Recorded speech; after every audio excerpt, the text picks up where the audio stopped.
It was a holiday that was supposed to be a paradise, a relaxing break for a young British family, but in a single moment behind the closed door of a ground floor apartment, a little girl vanished into the night.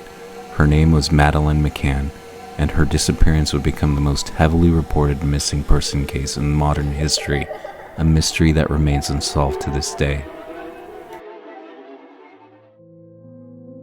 Dr. Kate and Jerry McCann were on vacation in the Algarve region of Portugal with their 3 young children, 4-year-old Madeleine and her 2-year-old twin siblings. On the evening of May 3rd, the couple dined with their friends at a tapas restaurant within the resort complex, approximately 55 meters from their apartment. The children were left asleep in the apartment, with the parents taking turns checking on them every half hour.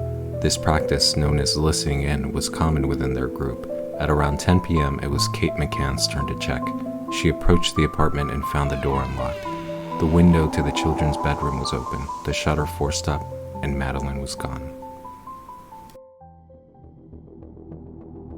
What followed was a media firestorm and police investigation riddled with controversy. The initial Portuguese police response was criticized as slow and disorganized. The McCanns themselves, desperate to find their daughter, became the focus of intense scrutiny and even suspicion. Over the years, several key theories have emerged.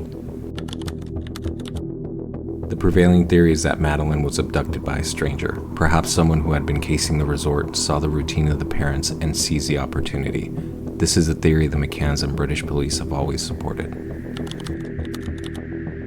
Despite a lack of concrete evidence, Portuguese police briefly named the McCanns as arguidos, or formal suspects. Theories swirled about a possible accident and cover-up. However, no charges were ever brought, and this line of inquiry was largely dismissed by subsequent UK investigations. A key sighting came from the Irish Smith family, who reported seeing a man carrying a child in pajamas, matching Madeleine's description, heading towards the beach around 10 p.m. This sighting remains one of the most credible leads for an abduction.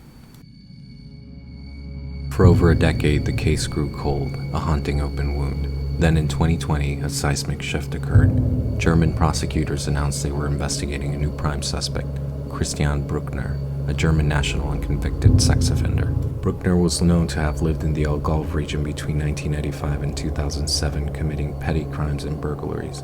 He was linked to the area around Praia da Luz at the time of Madeleine's disappearance. He drove a distinctive Jaguar car and owned a Volkswagen Westphalia camper van. German authorities claim to have concrete evidence that Bruckner killed Madeleine, though they have not yet disclosed it publicly. They have labeled him as guilty in the media, but as of now, he has only been charged with unrelated sexual offenses. He has denied any involvement in the McCann case.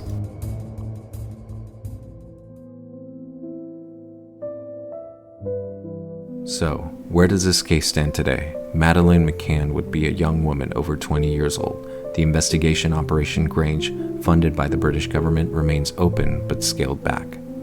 The story of Madeleine McCann is more than a cold case file. It's a story that changed parenting, travel, and media culture forever. It's a story about the terrifying vulnerability of a single moment, and it's a story that forces us to ask, how can someone simply vanish?